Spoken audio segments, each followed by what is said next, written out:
But when you reach your speechless, tiring, enough is enough. I'm covering my ears like a king. When your words mean nothing, I go la la. There's a stranger in my bed. There's a pounding in my head. Glitter all over the room. Halo, saya akan membahas topik yang sangat penting dalam dunia kerja, ya khususnya dalam manajemen sumber daya manusia, yaitu pentingnya komunikasi efektif antara atasan dan bawahan dalam manajemen MSDM menurut Islam.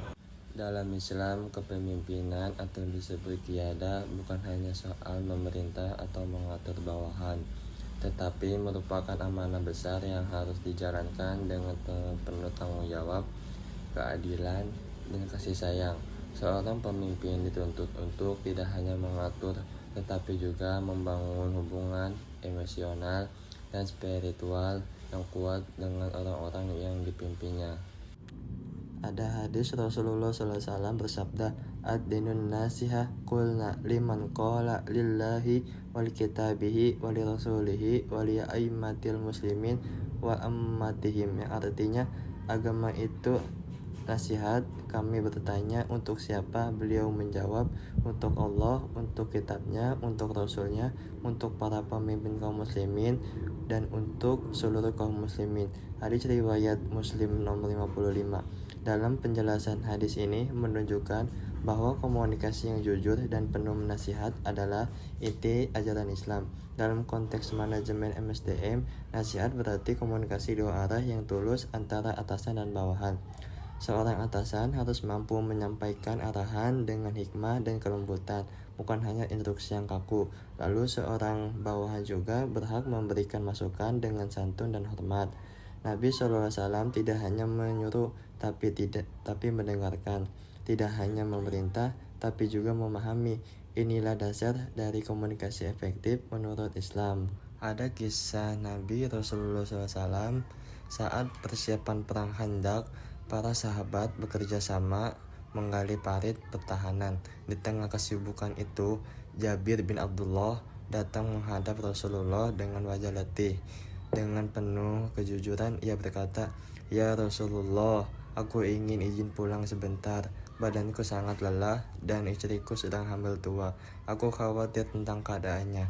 Lalu Rasulullah SAW merespon dengan penuh empati. Beliau tidak serta-merta menolak atau memaksa Jabir tetap tinggal. Sebaliknya, beliau mengizinkan pulang, namun dengan syarat ringan dan manusiawi. Rasulullah berkata, "Pulanglah, tapi besok bawakan kayu bakar untuk memasak." Ini menunjukkan bagaimana Rasulullah SAW mampu menyeimbangkan kebutuhan umat dan kepentingan pribadi seseorang. Bahkan Rasulullah SAW tak berhenti di situ. Rasulullah menyempatkan diri untuk mengunjungi rumah Jabir. Beliau ikut membantu memasak dan mendoakan istri Jabir yang sedang hamil. Bahkan seseorang pemimpin tertinggi mau turun langsung ke rumah bawahannya hanya untuk memberikan semangat dan dukungan. Sebagai bentuk penghargaan atas kerja keras para sahabat, Rasulullah SAW kemudian menyembelih kambing dan membagikan makanan kepada seluruh pasukan, termasuk Jabir. Sikap ini menunjukkan betapa beliau menghargai pengorbanan dan selalu berusaha menciptakan kebersamaan di tengah perjuangan.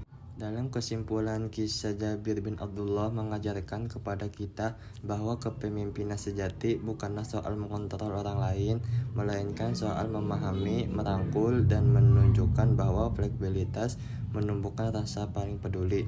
Rasulullah SAW dalam memimpin bukanlah tanda kelemahan, melainkan strategi untuk menjaga semangat dan kekuatan tim.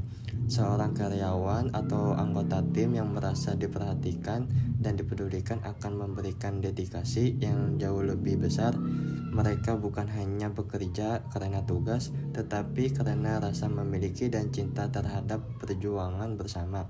Pemimpin yang baik bukan hanya menciptakan pengikut, tetapi melahirkan pemimpin-pemimpin baru yang terinspirasi oleh keteladanan dan nilai-nilai luhur. Semoga apa yang saya sampaikan hari ini bisa bermanfaat membuka wawasan, dan menjadi inspirasi bagi kita semua untuk menerapkan komunikasi yang lebih efektif dan penuh empati dalam kepemimpinan, sebagaimana yang dicontohkan oleh Rasulullah SAW.